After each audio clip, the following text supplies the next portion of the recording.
নমস্কার। আজ আমি আলোচনা করছি দ্বাদশ শ্রেণীর ছোট গল্প ভারতবর্ষ। রাম মন্দির না বাবরি মসজিদ, এই দাউ দাউ আগুনে সারা ভারতবর্ষ জ্বলছে।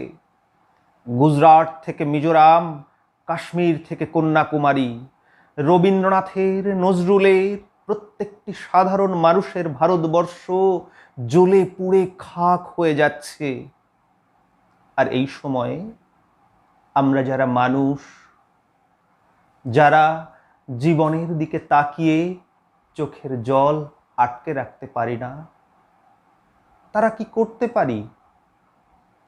শুধু এইটুকু ছাড়া পশ্চিমের অস্তগামী সূর্যের দিকে তাকিয়ে যে মুসলমান নামাজ পড়ছে তাকে প্রণাম। আমার যে মা তুলসী তলায় সন্ধ্যাবেলা প্রদীপ জ্বালিয়ে অসংখ্য মানুষের জন্য শান্তি কামনা করছেন, তাকে প্রণাম। আমি জানি ভারতবর্ষ মানে কোনো মন্দির, কোনো মসজিদ বা কোনো রাজনৈতিক স্বার্থের ঠিকানা নয়।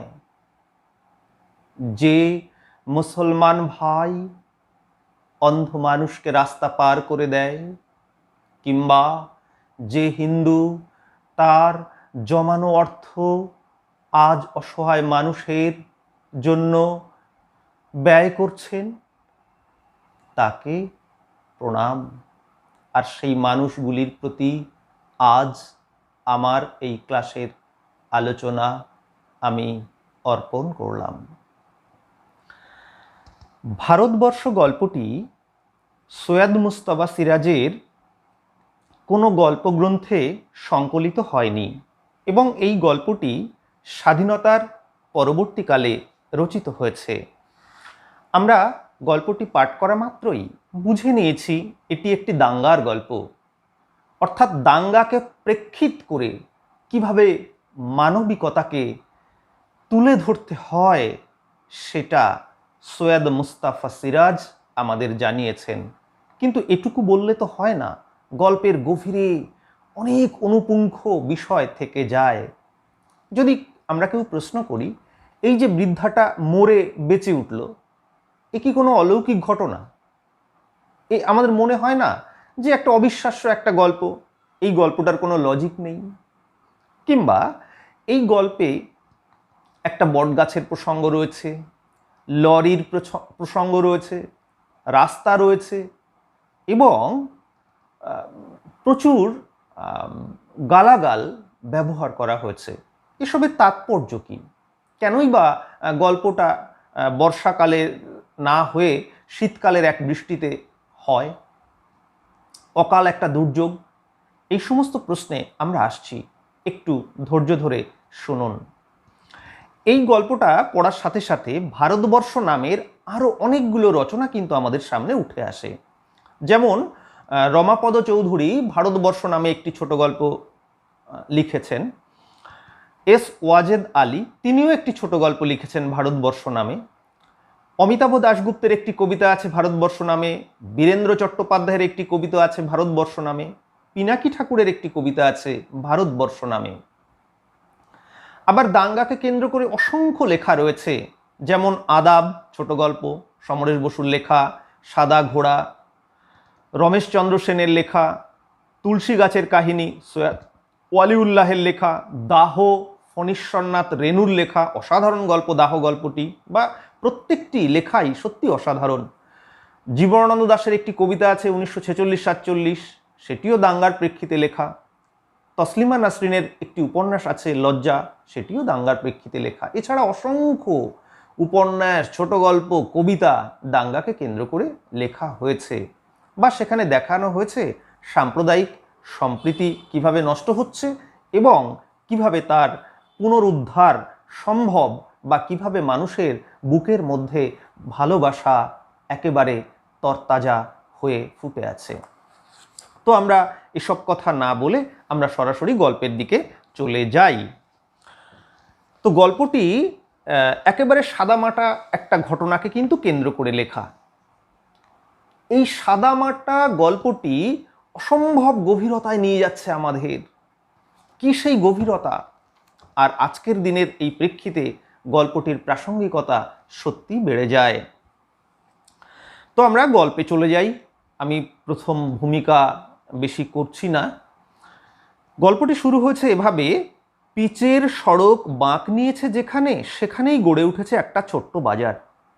এই একটা প্রথম পংক্তির মধ্য দিয়ে গল্পটি শুরু হয়ে গেল। এই গল্পটার বক্তব্য কি, বা এই পংক্তিটার বক্তব্য কি? এটা কি সত্যি এতটাই সাদামাটা? এরকম যেমন খুশি তেমনভাবে একজন গল্পকার লিখে ফেলেন? না, একজন প্রথম শ্রেণীর গল্পকার বা প্রথম শ্রেণীর শিল্পী, তার হাতে কি অসাধারণ কাজ থাকে। ভাষাকে কেমন ভেঙে চুড়ে টুকরো করে তার মধ্যে একটা প্রাণের স্পন্দনকে, সত্যকে, মানস পরিসরকে তুলে ধরেন, তা আমরা দেখব। ভারতবর্ষ মানে কি? এই ভারতবর্ষ কিন্তু শুধু ভৌগোলিক ভারতবর্ষ নয়। রবীন্দ্রনাথ যেভাবে বলেন ভারত তীর্থ, রবীন্দ্রনাথ বলছেন ভারত তীর্থ। হেথায় আর্য, হেথায় অনার্য, হেথায় দ্রাবিড় চীন, সখুন্দল পাঠান মোঘল এক দেহে হলো লীন। কিন্তু আজকে সৈয়দ মুস্তাফা সিরাজ যে ভারতবর্ষের কথা বলেন, সেও ভারতবর্ষ কিন্তু ভৌগোলিক ভারতবর্ষ থেকে মানস ভারতবর্ষে পৌঁছে যায়, নইলে এই বৃদ্ধা মরে বেঁচে ওঠে কেন?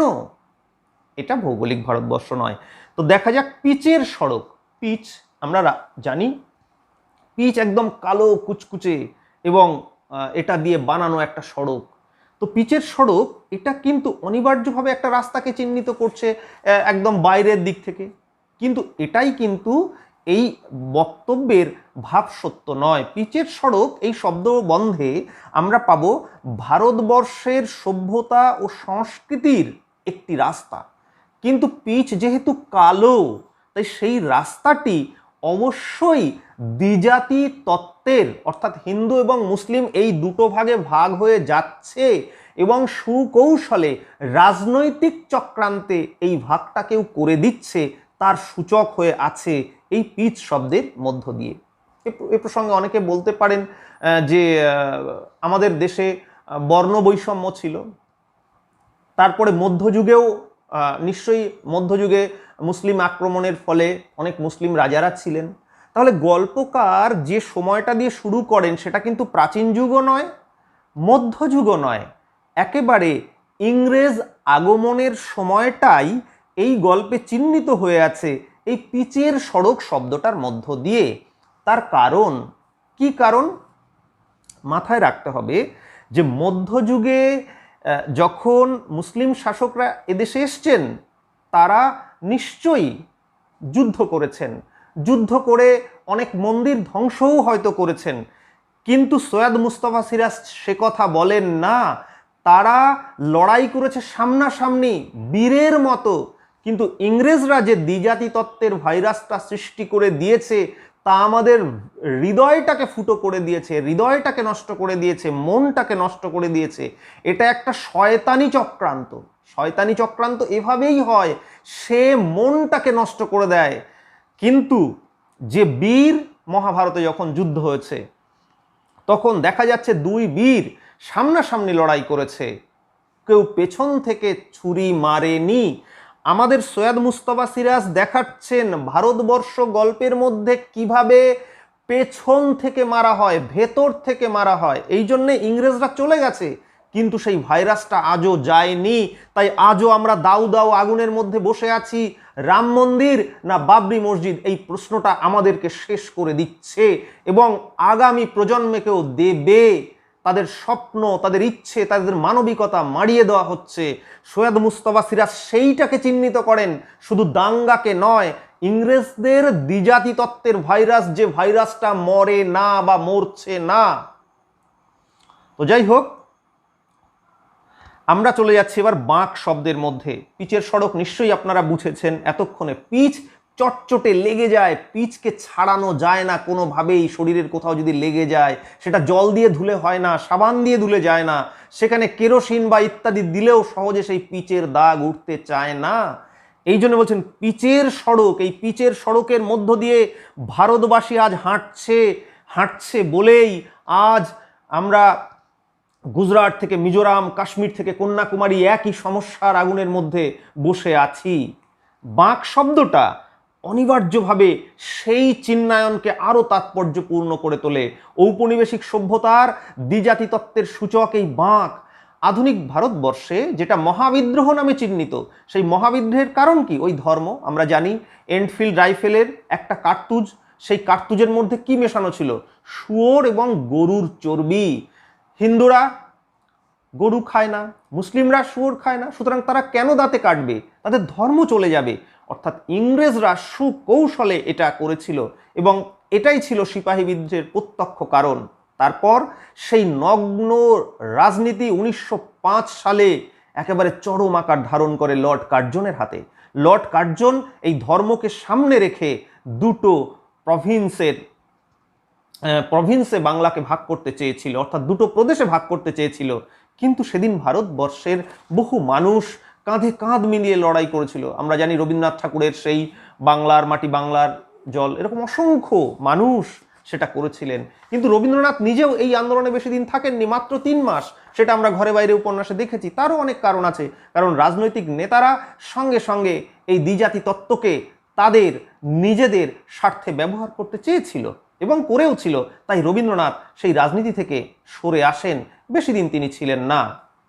যাক, অনেকেই হয়তো সেটা জানেন। এবার আমরা কিন্তু চলে যাচ্ছি একটু গভীরের দিকে। কি সেটা?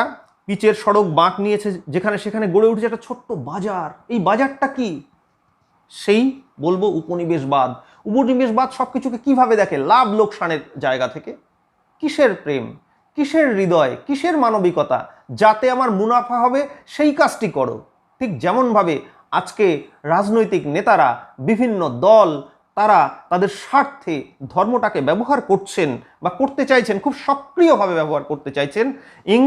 ইংরেজদের কাছে শেখা এই শিক্ষা, এবং সেটা সৈয়দ মুস্তফা সিরাজ স্পষ্ট করে বলে দিলেন। সেখানে গড়ে উঠে একটা ছোট্ট বাজার। এটা একটা বাজার, এখানে মানুষের হৃদয়কে কেনা বেচা যায় এবং নিজের স্বার্থে ব্যবহার করা যায়। আমরা কিভাবে ব্যবহার করব? নিজেদের স্বার্থে ব্যবহার করব। তার জন্য যদি মরে যায় ভবিষ্যৎ প্রজন্ম, তাতে কি আসে যায়? আমার মুনাফাটাই বড় কথা, সেটা ভোটই হোক কিংবা উপনিবেশবাদ হোক, সবটাই। গ্রামকে পিছনে ফেলে এখানে বলেছেন পিছনে গ্রাম, তাহলে সামন্ত প্রথাভিত্তিক সমাজ, সেই গ্রাম সেটা পিছনে চলে যাচ্ছে, সামনে চলে আসছে একটা বাজার। গল্পকার সুন্দর করে এখানে বলেছেন, আমি সবটা ব্যাখ্যায় যাচ্ছি না। সময়ের দিকে তাকিয়ে সত্যি আমাকে রোজ ছোট করতে হয়, এটা আমার খুব বেদনার জায়গা। একটি পিচের সড়ক, সড়কের গল্পকার একটা ছবি তুলে ধরছে। একটি পিচের সড়ক, সড়কের বাঁক গড়ে উঠেছে, সেখানে একটা বাজার, বাজারের পেছন দিকে গ্রাম, গ্রাম বাঁশবনে ঢাকা, বাজারে বিদ্যুৎ আছে। এইগুলো দিয়ে আমরা যদি কেউ ছবি আঁকতে চাই, তাহলে ছবি আঁকতে পারবো। টোটালটাই সৈয়দ মুস্তাফা সিরাজের মতো বড় মাপের একজন সাহিত্যিক তুলে ধরেন কিভাবে ছবি আঁকা যায়। এবং ভাষা এখানে হয়ে উঠছে ছবি। কিসের ছবি? মনের ছবি, হৃদয়ের ছবি। সেটা কি? গ্রামে বিদ্যুৎ নেই। কি এই বিদ্যুৎ? এই বিদ্যুৎ তো আলাদিনের আশ্চর্য প্রদীপ। এখানে কি আছে? গ্রামে বিদ্যুৎ নেই, মাঝে মাঝে বিমর্ষ সভ্যতার মুখ চোখে পড়ে যখন কিনা যুবক যুবতী ইত্যাদি। এই বর্ণনাটা বেশ দীর্ঘ। এখানে কি মনে হয়? দাঙ্গার সময়, দাঙ্গার প্রেক্ষিতে গল্পটি লেখা। তাহলে আমরা দেখতে পাবো যে আমেদাবাদের সুতাকলের মজুররা দাঙ্গায় জড়িয়ে পড়েনি। এখানে মাথায় রাখতে হবে, এই যে আমেদাবাদ শব্দটার সঙ্গে কিন্তু জড়িয়ে আছে গান্ধীজি। এবং ভারতবর্ষে যখন দাঙ্গা ছড়িয়ে পড়ে, তখন আমেদাবাদে দাঙ্গা ছড়িয়ে পড়েনি সেই মুহূর্তে, স্বাধীনতার পূর্বকালে। কিন্তু এই গল্পটি স্বাধীনতার পরে লেখা, সম্ভবত 1980 সাল বা এরকম একটা সময়ে এই গল্পটা লেখা। অর্থাৎ স্বাধীনতার পরেও প্রায় 30টা মতো বছর বা তারও বেশি সময় অতিক্রান্ত হয়ে গেছে। লেখক স্বাধীন ভারতবর্ষের দাঙ্গার কথা বলছেন, পরাধীন ভারতবর্ষের দাঙ্গার কথা বলছেন না। স্বাধীন ভারতবর্ষের দাঙ্গা বাজছে কেন, কিভাবে তার উৎসটা তৈরি হয়েছে, এখানে আমরা সেটা ব্যাখ্যা করেছি। পিচের সড়ক থেকে 1905 সাল, এই সময়টা বা ইংরেজ আগমনের সময়টা ইঙ্গিতপূর্ণ হচ্ছে। এখানে বাজারে কি আছে? 3টে চায়ের দোকান, 2টো সন্দেশের, 3টে পোশাকের, একটা মনোহারি। এগুলো তো অসাধারণ এক একটা বিষয়। কি সেই বিষয় আমি একটুখানি বলি, যে এই যে কাপড়, কাপড়ের কি হয়, অসংখ্য ভিন্ন ভিন্ন একটা সুতো দিয়ে একটা কাপড় বোনা যায় না, কিন্তু অসংখ্য সুতো যখন একসঙ্গে মিলে যায় তখন তৈরি হয় একটা কাপড় এবং মানুষের সম্ভ্রম রক্ষিত হয়। ঠিক তেমনি সমাজে কোনো একক ব্যক্তি বেঁচে থাকতে পারে না, অসংখ্য মানুষ মিলে তৈরি হয় একটা সমাজ, একটা রাষ্ট্র, একটা নেশান। তবে একটা নেশানের তথা মনুষ্যত্বের সম্ভ্রম রক্ষিত হয়, কিন্তু এখানে তা রক্ষিত হবে না। তাই বলছে যে যুবক যুবতীরা যে পোশাকটা পরে তা আমেদাবাদের। কেন? যুবক যুবতী কি স্বপ্ন দেখে? প্রেমের স্বপ্ন দেখে। একটা যুবক আর একটা যুবতী তারা প্রেমের স্বপ্ন দেখে, ভালোবাসার স্বপ্ন দেখে। একটা নারী আর পুরুষ পরস্পরকে ভালোবাসে। তারা কখনো এই হিন্দু মুসলিম এই জাতিতত্ত্ব এটা তাদের মাথায় ঢোকে না, কিন্তু সুকৌশলে ঢুকিয়ে দিয়েছে ইংরেজরা এবং সেটা বেরোয়নি। তাই আমেদাবাদের সুতা কল, এরকম প্রচুর ব্যাখ্যা রয়েছে, অসংখ্য। এবং যুবক যুবতী এই শব্দের মধ্যে আছে প্রেম, এটা ঈশ্বরের বা আল্লাহর দান। আল্লাহ বা ঈশ্বর তিনি যদি এই মানুষকে সৃষ্টি করেন, আমরা যদি মেনে নাও নি, সৃষ্টিকর্তা যদি কেউ থাকেন, তিনি যখন যুবক যুবতীকে সৃষ্টি করেন তাদের মধ্যে প্রেম দিয়ে দেন। তাই তারা আমেদাবাদের অর্থাৎ গান্ধীজির সেই মানবতাবাদকে বহন করে, কিন্তু সক্রিয় রাজনৈতিক নেতারা সেই পোশাকটা খুলে তাদের উলঙ্গ করে দাঁড় করিয়ে দেয় এবং এই গল্পে তা আছে। এবং সৈয়দ মুস্তফা সিরাজ একেবারে ওপেনভাবে গালাগাল দিয়েছেন শকুন চোখা বা ইত্যাদি বলে, নরক্ষেক ইত্যাদি বলে। আমি আসবো সেই প্রসঙ্গে, একটু ধৈর্য ধরতে হবে। অসাধারণ গল্প, এর শিল্প চেতনা অসাধারণ। কি দেখবো আমরা এখানে? দুটো বাজারে বিদ্যুৎ আছে, গ্রামে বিদ্যুৎ নেই। এই হচ্ছে আলাদিনের আশ্চর্য প্রদীপ, যা বাইরেটাকে আলোকিত করে কিন্তু মনের ভেতরে তৈরি করে একটা গভীর অন্ধকার। তাই গ্রামীণ সভ্যতায় আলো না থাকলেও প্রেম আছে, সেখানে সবুজ আছে। বাজারে কি আছে? 3টে চায়ের দোকান, ভাবা যায়? 3টে চায়ের দোকান, 3টে পোশাকের দোকান। তাহলে পোশাকের দোকানও 3টে, চায়ের দোকানও 3টে। কে জিতলো? গল্পকার বলছে চাওয়ালা, চাওয়ালা জগা। চাওয়ালা না বলে চাওলা জগা, চাওলা। যদি শব্দটা উচ্চারণ করা যায় তাহলে চাওলা জগা। অর্থাৎ এই যে চা, এই নিকোটিনের যে নেশা, এটা কে ধরিয়েছিল? ইংরেজরা বাঙালিদের মধ্যে নিকোটিনের নেশা ধরিয়েছিল। সেই নিকোটিনের নেশার মতো করে একটা ভাইরাস ঢুকিয়ে দিয়ে গেল, দ্বিজাতি তত্ত্বের ভাইরাস, ইংরেজদের হাত ধরে হয়েছে। তাই এই যে চা বিক্রি করা জগাকে চাওয়ালা জগা না বলে বলল চাওলা জগা, চাওলা। এবং যদি আমরা এই জগা শব্দটা ধরি তাহলে আমরা কি পাবো এই শব্দটার মধ্য দিয়ে? জগা মানে হচ্ছে জগাই বা জগন্নাথ, এই জাতীয় তার নাম হবে, কিন্তু ডাক নাম হয়ে গেছে জগা। অর্থাৎ ওই মানুষটার মধ্যে যে মানবিকতা ছিল, যে মমত্ববোধ ছিল, যে মনুষ্যত্ব ছিল, যেটা ঈশ্বরের দান, সেই ঈশ্বরের প্রেম মমতা, এটা নিয়েই একটা মানুষ হয়ে ওঠে জগন্নাথ বা জগাই, যেটাকে আমরা বলা হয় জগাই। কিন্তু এখানে জগা অর্থাৎ এর মনুষ্যত্বকে হারিয়ে ফেলেছে। তাই গল্পকার বলেন চাওলা জগা, চাওয়ালা, ওয়ালাটাকেও তিনি ভেঙে দেন। অসাধারণ এই সমস্ত বর্ণনা। আমি যাচ্ছি এবং শেষ পর্যন্ত 3টে পোশাকের দোকান আর 3টে চায়ের দোকান। মানুষ যেন পোশাকের দোকানের যে সূত্র, আমেদাবাদের যে সূত্র, গান্ধীজির সূত্র, অর্থাৎ মনুষ্যত্বের যে পোশাক, সম্ভ্রমের পোশাকটা খুলে ফেলে উলঙ্গ হয়ে দাঁড়িয়ে পড়ে। যাক, অসংখ্য ব্যাখ্যা আছে, আমি খুব দ্রুত চলে যাওয়ার চেষ্টা করছি। এখানে গল্পকার বলেছেন একটা খুব সুন্দর কথা, যে রাত 9টা অবধি জোর জমজমাটি ভাব থাকে। তারপর এখানে আরও রয়েছে হাস্কিং মেশিন, ইট ভাটা। অসাধারণ কথা। এই ইট ভাটায় কি হয়? হাস্কিং মেশিনে কি হয়? হাস্কিং মেশিনে খোসাটাকে ছাড়িয়ে ফেলা হয়, ছাড়িয়ে ফেলে ধান কল আর কি, ধানটাকে ছাড়িয়ে ফেলা হয় বোটা থেকে। মানুষের ক্ষুধা মেটায়, অর্থাৎ প্রবৃত্তি মেটায়। তাহলে লোভ এটাও একটা প্রবৃত্তি, তার ইঙ্গিতবাহী। ইট ভাটা, নরম মাটিকে পুড়িয়ে ইটে পরিণত করা হয়। তাই বলছেন এর পেছনেই রয়েছে ইট ভাটা, অর্থাৎ মানুষ যে দাঙ্গাটা করবে তার পেছনে রয়েছে ইংরেজদের এই রকম মানুষের মানবিকতার মাটিটাকে তারা 1905-এর সূত্র দিয়ে বা সিপাহী বিদ্রোহের ওই এনফিল্ড রাইফেলের সূত্র দিয়ে যেন মনুষ্যত্বের মাটিটাকে পুড়িয়ে ইটে পরিণত করে দিয়েছে। এখানে আর কোনো সবুজ ঘাস জন্মাবে না, সবুজ গাছ হবে না। যাক, শুধু আলো জলে নেড়ি কুত্তার ছায়া ঘোরে পিচের ওপর। অসাধারণ বর্ণনা। নেড়ি কুত্তার ছায়া কি বললেন গল্পকার। ভাবা যাচ্ছে ওই পিচের রাস্তার উপরে শুধু কুকুর থাকে না, নেড়ি কুত্তার ছায়া। অসাধারণ, অসাধারণ। সৈয়দ মুস্তফা সিরাজ, তোমাকে প্রণাম, তোমাকে সালাম। ইংরেজদেরকে তিনি বললেন নেড়ি কুত্তা, ইংরেজদেরকে বললেন নেড়ি কুত্তা, যারা এই দ্বিজাতি তত্ত্বের ভাইরাসটা ছড়িয়েছে। আর সেই দ্বিজাতি তত্ত্বের ভাইরাসটাকে যারা বহন করে নিয়ে যাচ্ছে তারা হচ্ছে ছায়া মানুষ। এদের মনুষ্যত্ব নেই, এদের হৃদয় নেই। তাই ওই পিচের রাস্তার উপরে এই মানুষগুলো, এবং লাস্ট অব্দি দেখা যাবে এই পিচের রাস্তার উপরেই কিন্তু মূল সমস্যার কেন্দ্রবিন্দু এই পিচের রাস্তাটা। তাই তিনি বলেছেন নেড়ি কুত্তার ছায়া। আজ যারা দাঙ্গা বাঁধাচ্ছে তারা হচ্ছে ইংরেজ রূপ নেড়ি কুত্তার ছায়া।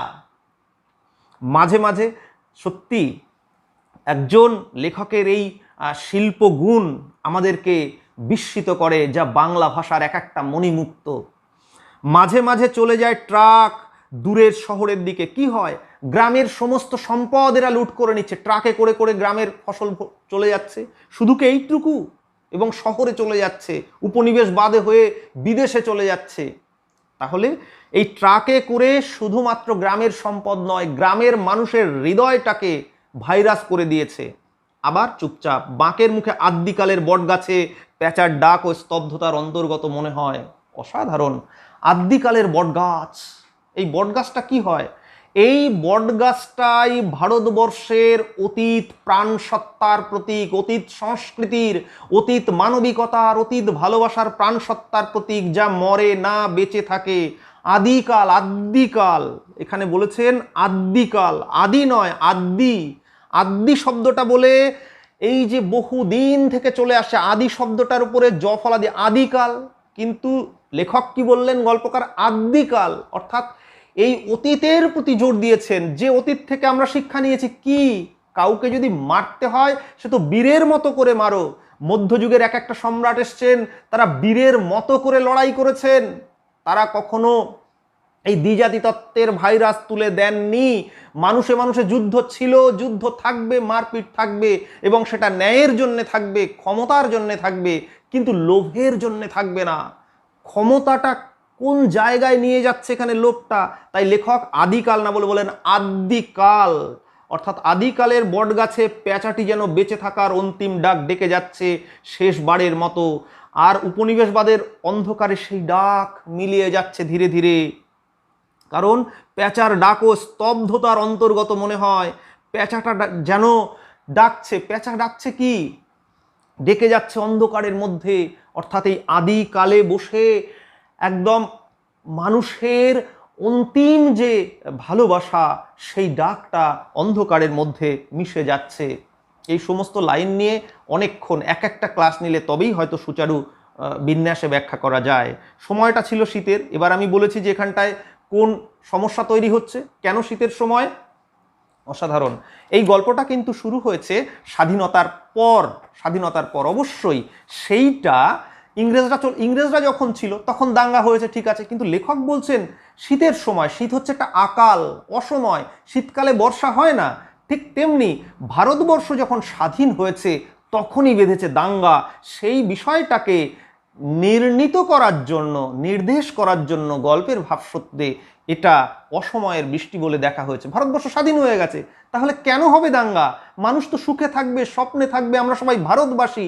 কিন্তু তা না হয়ে ভারতবর্ষ দুটো টুকরো হলো, পাকিস্তান আর ভারতবর্ষ।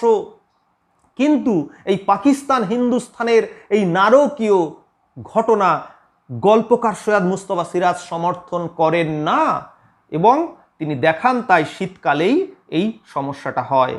অর্থাৎ শীত হচ্ছে অকাল বা আকাল।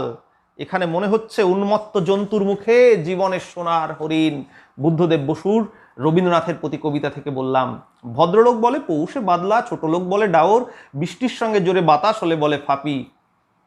চাষাভুষো লোক আড্ডা দিতে চলে আসে একেবারে চায়ের দোকানের পাশে। কি বলে তারা এখানে এসে?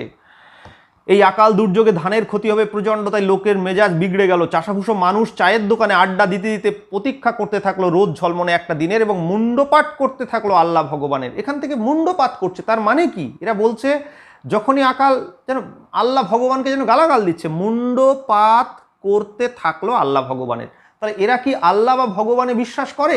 একেবারেই করে না। শেষ অবধি ক্ষিপ্ত কোনো যুবক চাষি চেঁচিয়ে বলে, মাথার উপর আর কোনো শালা নেই রে। অসাধারণ অসাধারণ। যুবক চাষি বলছে মাথার উপরে আর কেউ নেই।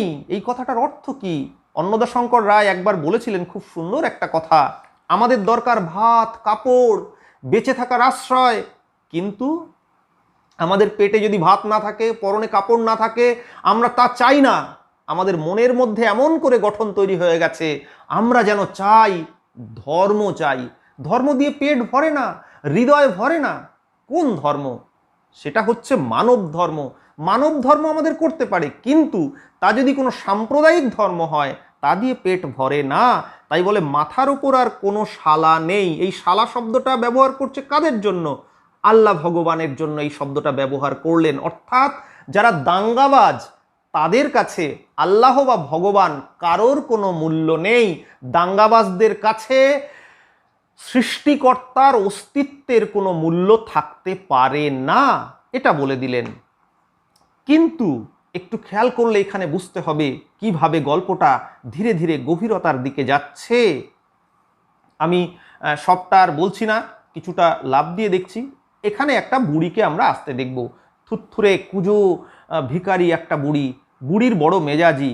সে বুড়ি কি বলছে? চা খুব আরামে গিলে বুড়ি সবার মুখের দিকে তাকালো। এই বুড়িটা আসার সাথে সাথে সকলে কিন্তু তর্ক থামিয়ে দিয়েছে, এবং বুড়িটা ধীরে ধীরে এসে চা খেয়েছে। তাহলে এখানে প্রশ্ন করতে পারেন, যে চায়ের নিকোটিনের সঙ্গে এই যে উপনিবেশবাদকে আপনি জুড়ে দিলেন, বুড়িটা চা খেলো কেন? আসলে গল্পকার তো একেবারে সত্যটাকে তুলে ধরেন। আমরা কোনোভাবেই ইংরেজদের বিজ্ঞান বা ইত্যাদিকে বাদ দিতে পারবো না। ইংরেজদের যে সংস্কৃতি, ইংরেজরা মানে তো সবাই দাঙ্গাবাজ নয়। সেখানে মিল্টন রয়েছেন, কিটস রয়েছেন, শেলি রয়েছেন, শেক্সপিয়র রয়েছেন, অসংখ্য মানুষ রয়েছেন। ইউরোপের এই যে আদর্শ, এটাতে নিতে হবে, কিন্তু তা তো আত্মসম্মান বিকিয়ে দিয়ে নয়, নিজেদের মনুষ্যত্ব বিকিয়ে দিয়ে নয়। তাহলে আমরা যারা দাঙ্গাবাজ, বা এই গল্পে যারা দাঙ্গাবাজ, তারা মনুষ্যত্বকে বিকিয়ে দিয়েছে, এইটা তাৎপর্যপূর্ণ। অর্থাৎ আমরা ইউরোপের জ্ঞান বিজ্ঞানকে নেব, কিন্তু উপযুক্ত মূল্য দিয়ে নেব। কোন মূল্য? তাদের সংস্কৃতি আমরা গ্রহণ করব, আমাদের সংস্কৃতিও তারা গ্রহণ করবে। তাই বিনিময় মূল্যেই বৃদ্ধাটা চা খায়, কোনো কারো কাছ থেকে ভিক্ষে করে সে খায় না, মনুষ্যত্বকে ধ্বংস করে খায় না। এবার বলছে যে, তখন একজন জিজ্ঞাসা করলো, এবং ও বুড়ি তুমি কোত্থেকে এলে? মনে রাখতে হবে এই বুড়িটা কিন্তু ভারতবর্ষের প্রাণ প্রতিমা। তাই ভারতবর্ষের যে প্রাণ প্রতিমা, যে মনুষ্যত্ব, যে হৃদয়, যে ভালোবাসা, তার প্রতীক যদি হয়, আমি বারবার বলছি যদি হয় না, অবশ্যই তাই, তখন এই মনুষ্যত্বের কাছে যারা পশুত্ব বৃত্তি নিয়ে, হিংসা নিয়ে, দাঙ্গা নিয়ে জেগে ওঠে, তারা থেমে যায়। তাই আমরা দেখব বুড়িটা যখনই এসছে তখনই তর্ক থেমেছে। আবার দ্বিতীয় অংশে যখন দেখেছি বুড়িটা উঠে গেছে, তখন দুই দিকে জনতা বসে থেকেছে। এবার বুড়িটা এলো। বুড়ি বড় মেজাজি, গজগজ করে বলল, সে কথায় তোমাদের কাজ কি বাছা? বলছে বুড়ি কোত্থেকে এলে? অর্থাৎ প্রত্যেকের হৃদয়ে সংস্কৃতির মধ্যে তো আছে, সেই সংস্কৃতির চিহ্নায়ন ভুলে গেছে। এটা তো দাঙ্গাবাজ, এদের মধ্যে সেই জায়গাটা নেই। উপনিবেশবাদের এক একটা প্রসাদ, এই যে চায়ের দোকানে, এখানে হাত পা সেঁকে নিচ্ছে সেই উনানের পাশে, ঝড় বৃষ্টি দেখানো হচ্ছে, অকাল দুর্যোগে সেই বাজারটা এসে সভ্যতার উনানে তাদের হাত পা সেঁকে নিচ্ছে।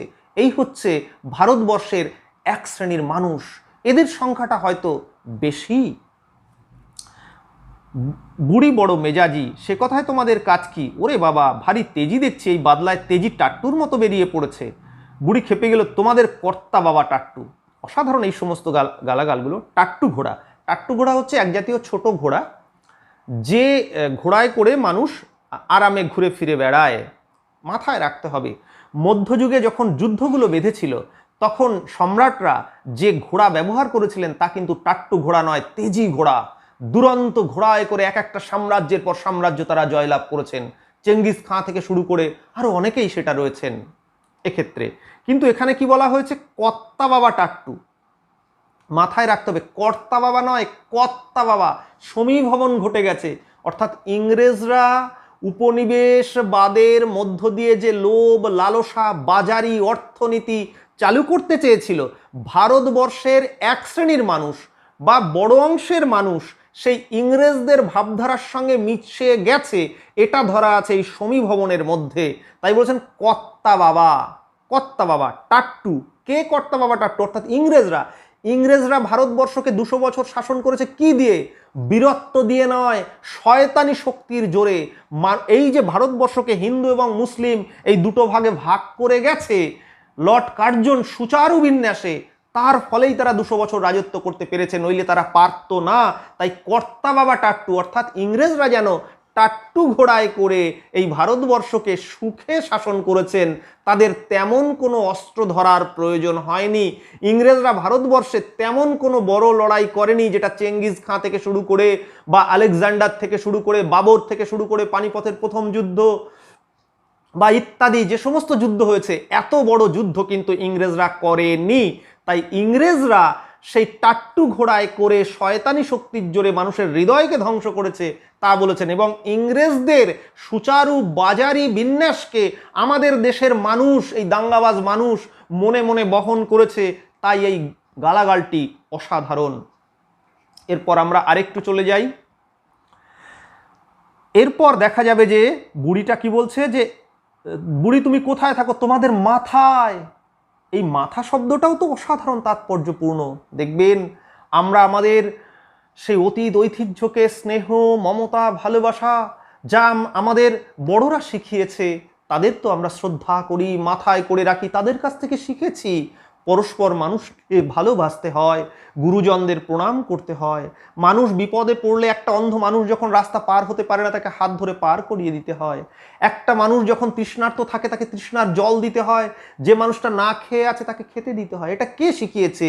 আমাদের বড়রা শিখিয়েছে, আমাদের অতীত ঐতিহ্য শিখিয়েছে। অর্থাৎ ভারতবর্ষের প্রাণ প্রতিমাই আমাদের শিখিয়েছে। তাকে যদি সেই অ্যাবস্ট্রাক্ট বিষয়টাকে যদি একটা রূপ দেওয়া যায়, তাহলে সেটা হয় যেটাকে রবীন্দ্রনাথ বলছেন ভারত তীর্থ। সেই ভারত তীর্থ যে মানুষ মুক্তি, এটা ভারতের অতীত ঐতিহ্যই শিখিয়েছে। তাই বলেছেন তোমাদের মাথায় থাকি, তোমরা যারা মাথায় করে রাখো। কিন্তু আজকে তোমরা তাকে মাথায় বা হৃদয়ে রাখোনি, তোমরা বাজারে বিকিয়ে গেছো। তাই এবার কি করে, কম্বলের ভেতর থেকে একটা ন্যাকড়ায় বাঁধা পয়সা খুলতে থাকে। কি অসাধারণ! ন্যাকড়ায় বাঁধা, কি সেটা ন্যাকড়া? এটা ভাবা যায়? অর্থাৎ আমরা ভারতবর্ষের যে গৌরব গাথা, যেটা আমাদের জাতীয় পতাকা, সেই জাতীয় পতাকার মধ্যে শুধু 1947 সাল নেই। আমাদের অসংখ্য পূর্বজরা যারা 200 বছর ধরে লড়াই করেছে, সেই ভগৎ সিং, তিতুমির, নেতাজি সুভাষচন্দ্র বসু, তারা যে ভারতবর্ষের স্বপ্ন দেখেছিল, সেই ভারতবর্ষ প্রতিষ্ঠিত হলো না। তাই ভারতবর্ষের জাতীয় পতাকা আজ মলিন হয়ে গেছে। কিন্তু সেই মলিন পতাকা ভারত মাতার বুকে গুজে তার মধ্যে জমিয়ে রাখেন তার সম্পদ বা সম্ভ্রম, যেটাকে টাকা বলা হয়। এটা মূল্য, এই মূল্য অসাধারণ এক মূল্য।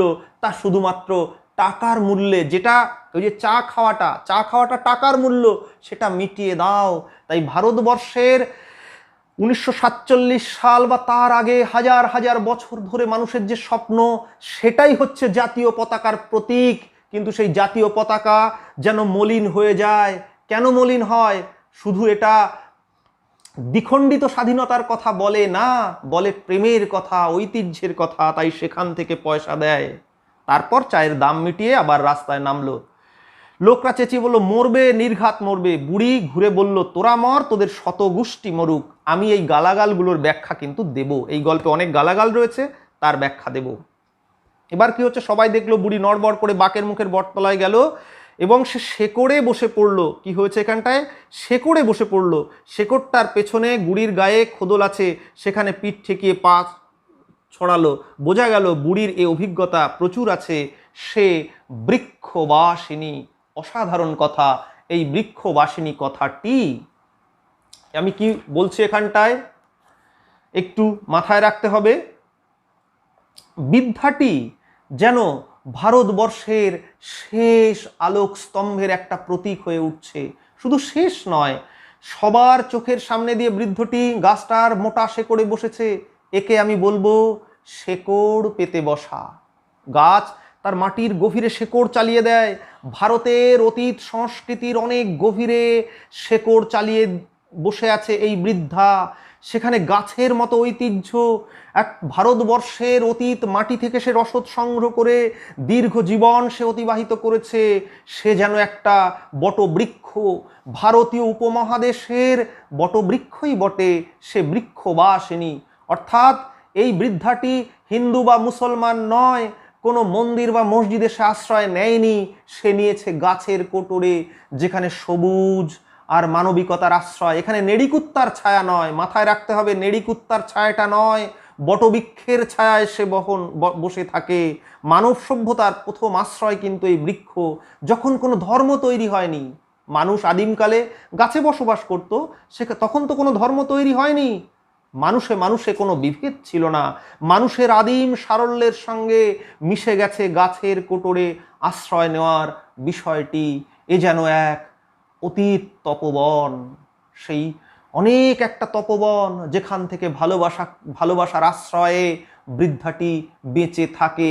কোনো বাজারি বিষয় তার হৃদয়কে বিষাক্ত করেনি। এরপরে আমরা দ্বিতীয় পার্টে আলোচনা করব। নমস্কার।